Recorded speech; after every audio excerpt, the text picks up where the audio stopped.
Hello दोस्तों, veterans, नमस्कार। मैं दीवान सिंह। आज आपको यहाँ दो फोटो दिखाई दे रहे होंगे। ये तो दिनेश जी का है और ये कोई महेश जी हैं। इनको मैं तो जानता नहीं, पर हाँ इनकी दिखाई देता है कि ये शायद मेरे वीडियो वगैरह को देखते हैं। तो दिनेश जी आज इनका इंटरव्यू ले रहे थे।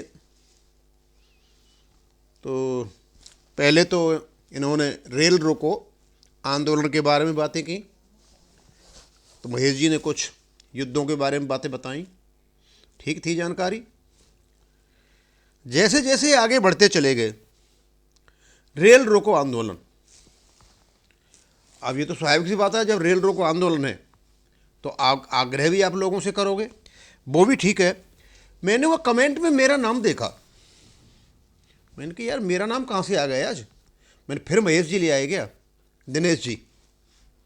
तो दिनेश जी ने आज महेश जी को बुला लिया। अब महेश जी तो निकले बहुत चतुर। सारी बात भी कह गए और बड़ी सरलता से कह गए, बड़ी शालीनता से कह गए और कई बात पूछ भी ली उन्होंने। अब मैंने सोचा जब मेरा नाम आ ही गया है तो शायद मैं इनको कुछ चीज़ों को क्लैरिफाई कर दूं। मतलब एक जैसे आमतौर पर बात होती है ना, तो ओआरओपी सम्मत कोई बात थी, ना एमएसपी से संबंधित कोई बात थी, कोई जानकारी नहीं थी, वैसे नॉर्मल बातें कर रहे थे। लेकिन मेरा नाम जरूर कई जगह है और मतलब लास्ट तक चलता ही रहा। और उस नाम को लेकर के भी महेश दिनेश जी ने तो नहीं पूछा, महेश जी स्वयं उस चीज़ को लेकर के चले आए। अब रेल कहाँ कहाँ रोकी जाएगी, अब ये तो आपको पता है। अब ये कहते हैं महेश जी को ओआरओपी से भ्रांति, और ओआरओपी बीजेपी ने दी है। ये कहते हैं कि कुछ लोगों के वीडियो से, मेरे वीडियो से भी ओआरओपी भ्रांति हो गई है। महेश जी ओआरओपी पर कोई भ्रांति नहीं है। ओआरओपी केवल और केवल 7/11/2015 के नोटिफिकेशन में है, हमारी बनाई हुई बातों में नहीं है। और मैंने कहीं कहा है कि ओआरओपी बीजेपी ने दी है। मैंने आज तक नहीं कहा महेश जी ओआरओपी बीजेपी ने दी है। मैंने कहा है कि ओआरओपी मोदी जी ने दी है। मैं अडिग हूं उस बात पर। यदि बीजेपी ने दी होती तो आंदोलन नहीं करना होता, क्योंकि उस समय जो वित्त मंत्री थे श्री अरुण जेटली जी, वो अड़ गए थे, वो बीजेपी के थे। उनको हटा करके मोदी जी ने नए रक्षा मंत्री जो पारीकर साहब को लाए थे, और जब वार्ताएं हुई थी उनके माध्यम से आई थी। आप भी इस बात को जानते हो।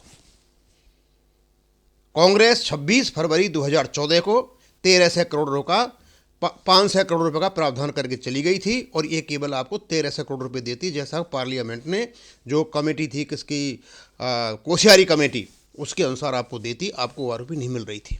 और मोदी जी ने भी ओआरओपी गलतफहमी में दी थी। उनको खुद पता नहीं था कि मैं प्रधानमंत्री बनूंगा, खुद पता नहीं था इसका कैलकुलेशंस क्या है। आप भी जानते हो और मैं भी जानता हूं। अब आप कहते हो कि असली वाला नहीं मिला। असली वाली, भैया लड़ाई तो इसी की है महेश जी, लड़ाई। भैया वो असली वाली बता दो कौन सी है, वो बता दो कैलकुलेशन करके। सिर्फ कहने से मेजर जनरल सतवीर सिंह साहब ने कई साल जंतर मंतर पर निकाल दिए असली वाली ओआरओपी, असली वाली ओआरओपी। आज तक नहीं बता पाए उस असली वाली ओआरओपी को। आप भी नहीं बता पा रहे हो। बस एक वर्ड सुन लिया, असली वाली ओआरओपी। और दूसरा धोखे के साथ मिला। भाई असली वाली ओआरओपी आपका 7/11/2015 का जो नोटिफिकेशन, उससे ही तो लोगे। यदि वो आपको फायदेमंद नहीं है तो लड़ाई लड़ो कि 7/11/2015 के नोटिफिकेशन में परिवर्तन लाइए, और जिससे हमें फायदा मिल सके। उल्टी सीधी लड़ाई मत लड़ो। इसके मैंने बहुत अच्छी तरह कैलकुलेशन डाल रखे हैं। 7/11/2015 के नोटिफिकेशन को प्रॉपर तरीका से लागू नहीं किया गया है, इसलिए प्रॉब्लम हो रही है। वो आप लोगों के बस की बात नहीं है, आप कैलकुलेट नहीं कर सकते हो। आप लोग इतना ही जानते हो बस 2.81, उससे ज़्यादा कुछ नहीं जानते हो। कल भारत सरकार से यदि वार्ता होती है तो आप वार्ता भी नहीं कर पाओगे।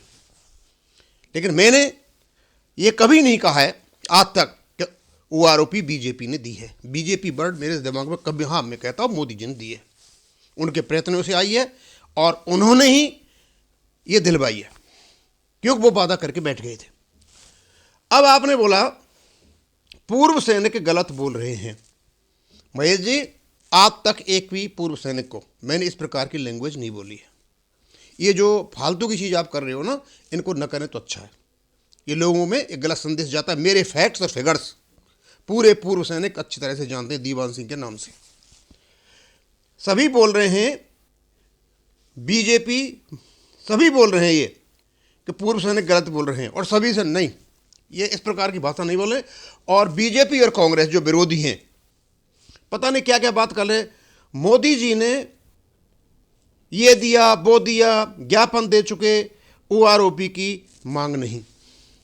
तो भैया ओआरओपी की मांग नहीं तो किस चीज़ की मांग कर रहे हो आप? सभी संगठनों की मांग एमएसपी को सुधारा जाए। सर कह क्या रहे हो आप? अरे मांग से हो जाता है क्या?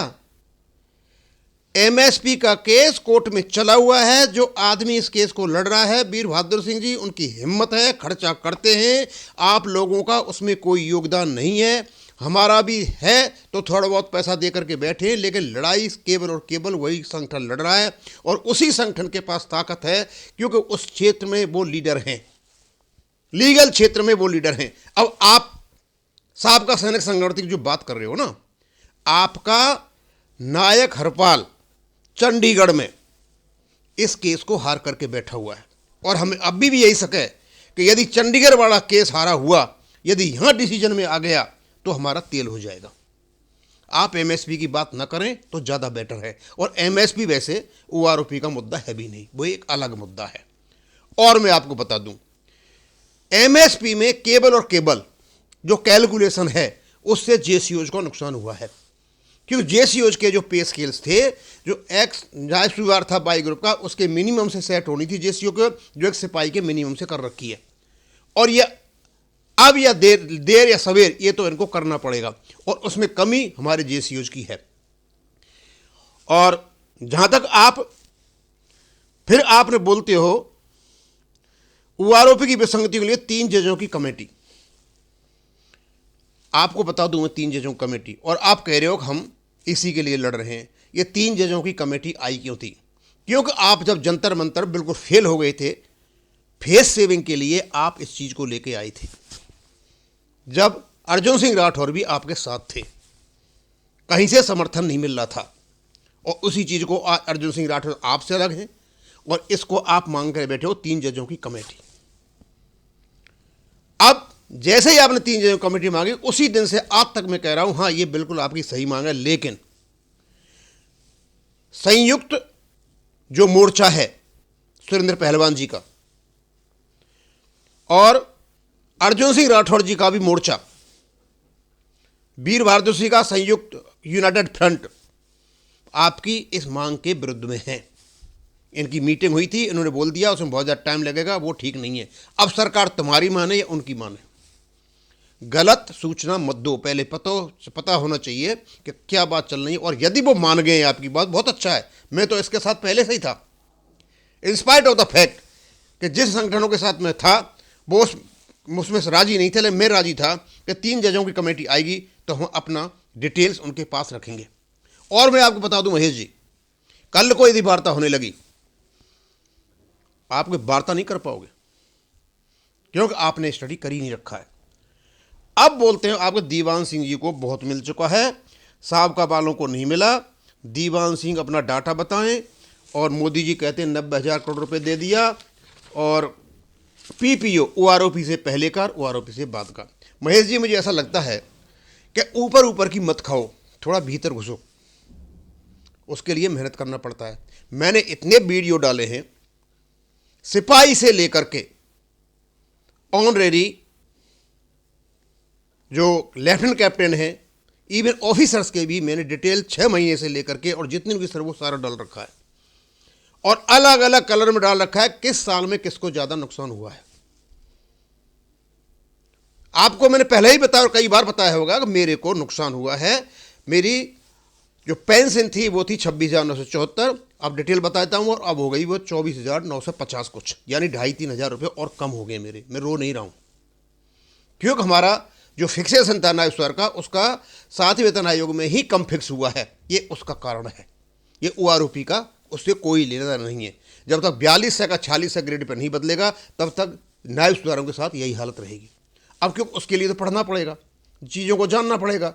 अब लठ मारो किसी में ज़बरदस्ती, उसको 10,000 मिल गया, मेरे को मिल गया, उससे काम नहीं चलता। आपको जो कुछ मिलेगा 7/11/2015 के नोटिफिकेशन से मिलेगा। बनता है तो मिलेगा, नहीं बनता है तो नहीं मिलेगा। यदि वो आपको नुकसानदायक है तो आपको चेंज कराने की लड़ाई लड़ो, न कि OROP की। ORP छोड़ो और उसकी लड़ाई लड़ो। अब पता नहीं दीवान सिंह के खाते में 2 करोड़ आ गए होंगे, हमारा पैसा हमें लौटा दो, MSP पूरी मिल रही है, मैं पता नहीं ऑनरेरी कैप्टन हूँ, लेफ्टिनेंट हूँ, और पैसा मिल जाएगा तो BJ के समर्थन में रैली निकाल देंगे। क्या कह रहे हो यार? अरे कोई तरसंगत बात तो करो, क्या पूछ रहे हो आप? हैं? ये कोई बातें करने की आपकी, इसीलिए सरकार बात नहीं कर रही है आपसे। ये बेतुकी जो बातें करते हो ना आप लोग, इसीलिए सरकार बात नहीं कर रही है। शुरू से यही रहा है 2.81, और पता नहीं क्या क्या, मतलब लांछन लगाना, लेडीज पर लांछन लगाना। अब यार खुद ही वो सारे उसको लेकर के पूरे पहाड़ को अपने ऊपर गिर गए हो, तो क्यों सरकार तुम्हारे पास आएगी? आधे कहते हो चीज कमेटी चाहिए, दूसरे कहते नहीं चाहिए। भाई किसकी माने सरकार? और फिर आप कहते हो आपके साथ 28 लाख, 29 लाख, 30 लाख। भाई तुम्हारे साथ केवल साबका सैनिक संघर्ष समिति और पॉलिटिकल पार्टियों के एजेंट हैं। अभी थोड़ा अपने को बाहर निकलो, लोगों से पूछो कि वो क्या ख्याल रखते हैं आप लोगों के बारे में। आप लोगों ने सारा सर्वनाश कर दिया पूरा का पूरा, और तुम्हारे जो ज्ञापन गए हुए हैं ना, उनको एक एक को मैंने बता रखा है कि आपकी गलतियां कहाँ कहाँ हैं। आप उल्टे हमारी पेंशन कम कराने पर तुले हुए हो। नोशनल मैक्सिमम दे दो, जब 70% थी, जब ये था। ये कोई विसंगतियाँ हैं क्या? ऐसे विसंगति निकल जाती हैं क्या? और ये लोग बेवकूफ़ ये कह रहे, हाँ ये कह रहे थे, क्या नाम, दिनेश जी ने बड़े भड़काने की कोशिश की, लेकिन क्योंकि महेश जी मुझे लगता है कलाकार हैं, वो भड़के नहीं। उनको जान पता है, मेरे वीडियो आते हैं दिनेश जी, ये फैक्ट्स एंड फिगर्स के साथ आते हैं, सब फौजियों को पता है मेरे वीडियोज़ के बारे में। तुम मुझे ऐसे ऑब्लिटरेट नहीं कर दोगे, ऐसे नहीं निकाल दोगे, ऐसे साइड में नहीं फेंक दोगे, वो तुम्हारे बस की बात नहीं है। ये लोग बेवकूफ़ हैं। मैंने आज तक किसी भी एक्सपीरियंस को बेवकूफ़ कहा हो, आज तक मैंने ये कहा हो कि OROP कोई विसंगति ही नहीं है। झूठ बोलना दिनेश जी बंद कीजिए। मैं वीडियो नहीं बना रहा था, लेकिन जब मैं देखा मेरा नाम है और मेरी पेंशन पूछ रहे हैं, ये पूछ रहे हैं, तो चलो मैं बता देता हूँ। महेश जी पूछ रहे हैं, बड़ी शालीनता से बोल रहे थे, घुमा फिरा करके, क्योंकि नॉलेज नहीं था किसी चीज़ का, तो बहुत इसी प्रकार बोला जाता है। अब मैं इसको यहीं ख़त्म करूँगा। थैंक यू, धन्यवाद।